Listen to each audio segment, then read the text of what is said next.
Hi and hello there, Aquarius. Welcome new subscribers. My name is Yan. Returning is Tambayers. Thank you sa inyong walang sawang love and support for me. At kung di nyo pa knows, mayroon pa tayong other channel. Link is down below sa ating description box. If interesado, i-click lamang yung link na yan para kayo mapunta there at araw-araw nag-upload po tayo ng collective readings for all signs doon. At yun nga, Aquarius, ng ating concept ay ating alamin ko ano ba yung usap-usapan about you.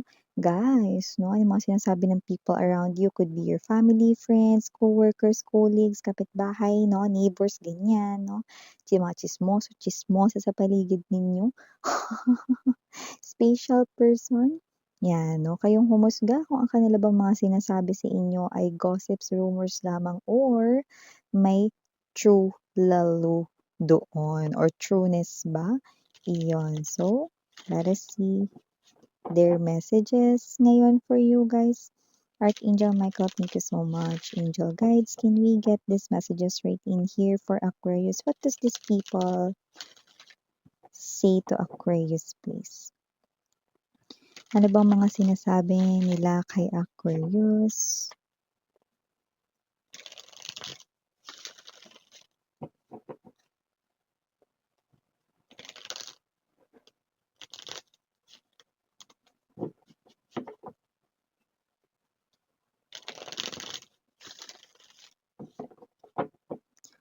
Okay, so let us see your messages, Aquarius. So guys, you do have here the energy of Knight of Swords, the Six of Wands. We also have here the Three of Coins for you, Aquarius. The Wheel ay nandito, or the Wheel of Fortune. Page of Swords, Seven of Wands. Bottom of the deck, we've got the Two of Cups, the Three of Wands, and the Four of Coins. Okay, so Aquarius, ang nakikita natin dito with the Four of Coins energy, no? May mga energy rito na nagsasabing mahirap daw kayo ritong utangan, no?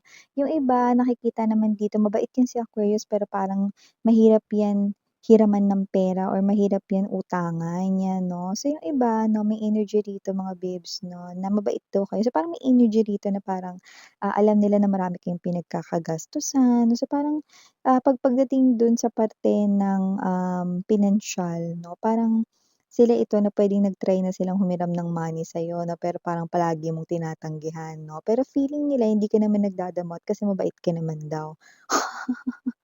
So, may energy silang gano'n 'no, na parang they're telling me 'no, na parang marami ka lang kasing responsibilities, marami ka lang kasing parang mga inaasikaso 'no. So, marami kang priorities 'no. Kumbaga parang may energy ka ditong naka-budget na kasi rito yung sahod mo or yung pera mo naka-budget na, ganyan 'no. So, I think ito yung mga tao na puwedeng nag-try na 'no, na humiram sa'yo rito ng money 'no, pero parang 'pag money 'no, medyo malabong makahiram sa'yo. Pero 'pag advice, puwedeng-puwede, 'yan 'no, libreng-libre 'no, kasi meron silang sinasabi dito mabait daw kayo 'no, pero 'pag pera talaga, hindi nila kayo masyadong maasahan 'no, kapagka hiraman ng pera, 'yan 'no. So, maliban diyan 'no, nakita rin tayo ng energy rito na ikaw daw, Aquarius 'no, is someone who values 'no, kahit na yung mga small na mga parang mga blessings na nare-receive mo 'no, and itong mga tao na 'to naniniwala 'no, na kung kaya mong i-handle yung mga small blessings na dumadating sa life mo 'no, mas pahahalagahan mo pa yung mga malalaki pang mga biyaya na darating sa iyon. So, I think this is your family, ganyan, your friends right in here 'no, na alam rito 'no, kung paano ka rito mag-accept 'no, ng mga magaganda ritong mga dumarating sa life mo 'no, mga blessings, opportunities 'no, mga magaganda at um, mga, biyaya 'no, na dumadating sa life mo 'no, you value it, mapamaliit 'no. So, lalo na 'pag malaki yung blessings mas lalo mong iingatan. So, yeah, I think yun yung mga genuine people sa buhay mo, okay. So, maliban diyan 'no, when it comes to your dreams at target na gawin, talagang ginagawa mo talaga lahat 'no, ma-effort ka kasi daw with the Knight of Swords energy, okay, and the Six of Wands right in here 'no. 'Pag meron ka talagang parang ginusto 'no, na gawin, 'yan 'no, talagang mangyayari 'yun, 'no.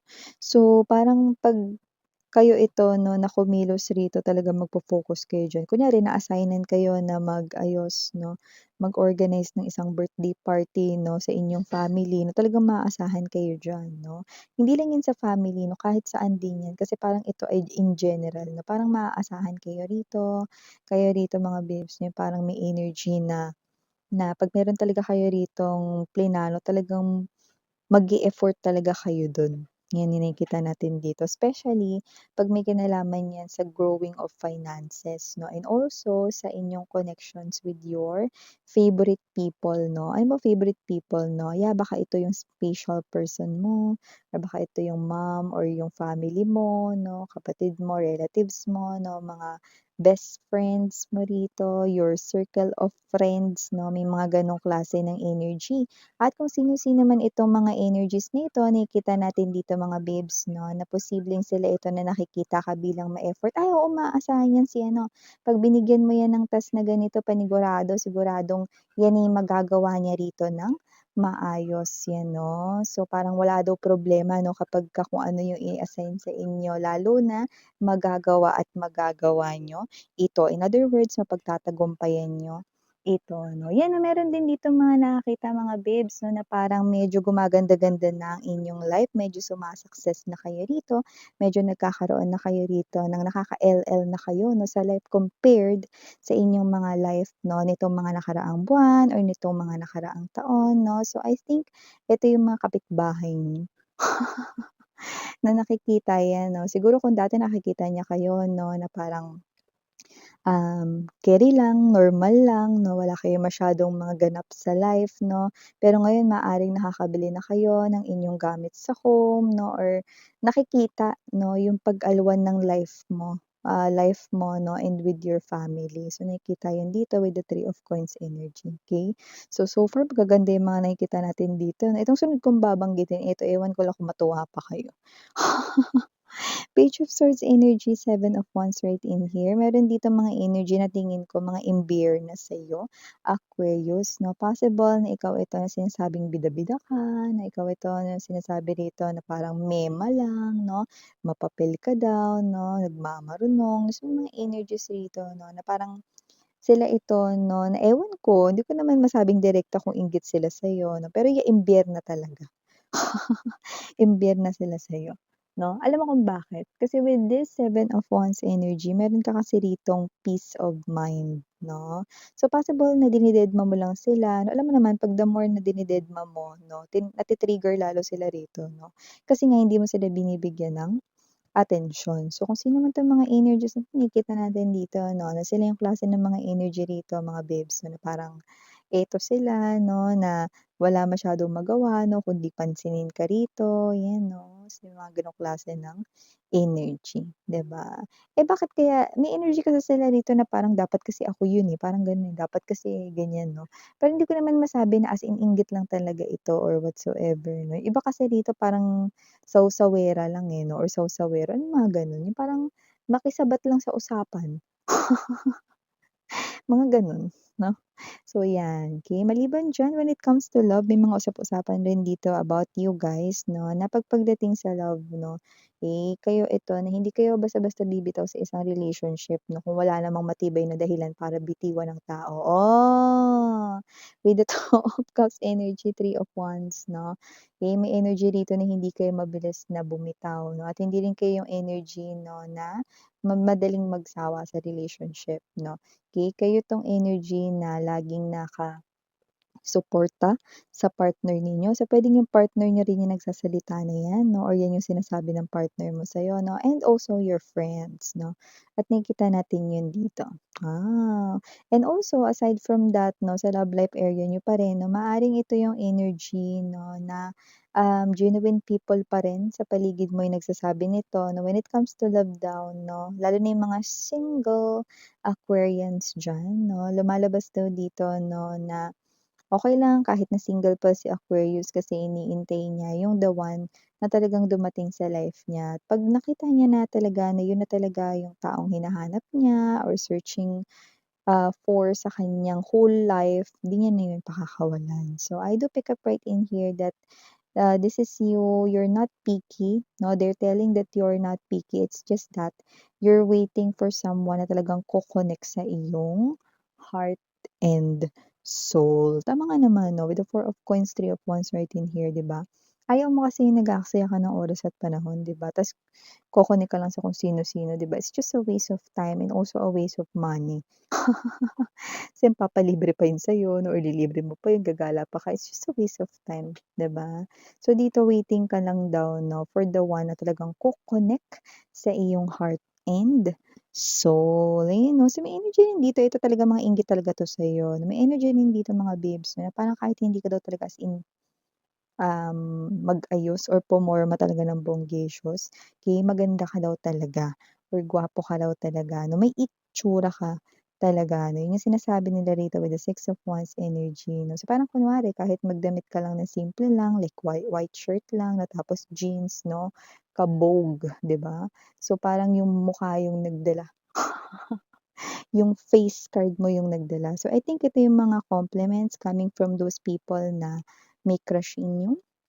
Secret admirers man 'yan or hindi. Kasi yung iba hindi naman rito romantically involved sa inyo pero, nakikita nila ritong maganda ka, gwapo ka 'no, kahit hindi ka rito as in gumayak talaga ng bongga or, pumorma talaga rito ng bongga 'no, talagang litaw na litaw rito talaga 'no, ang iyo ritong, natural na ganda 'no or kagwapuhan, ganyan. So, ang taray may mga compliments na pa gano'n.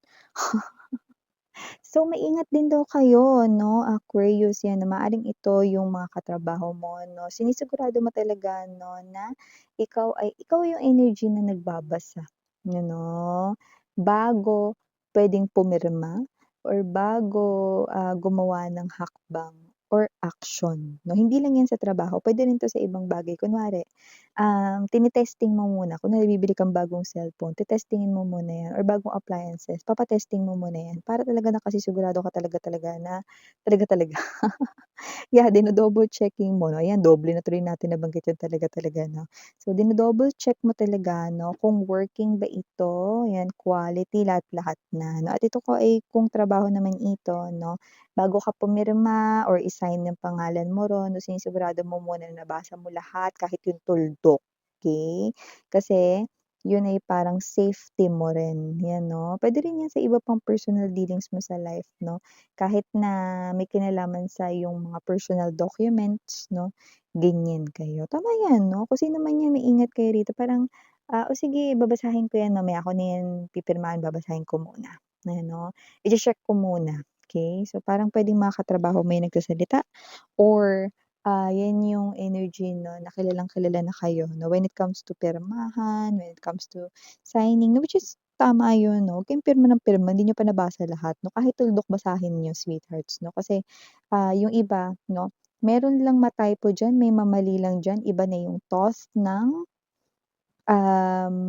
nilalaman ng mensahe na yun, 'di ba?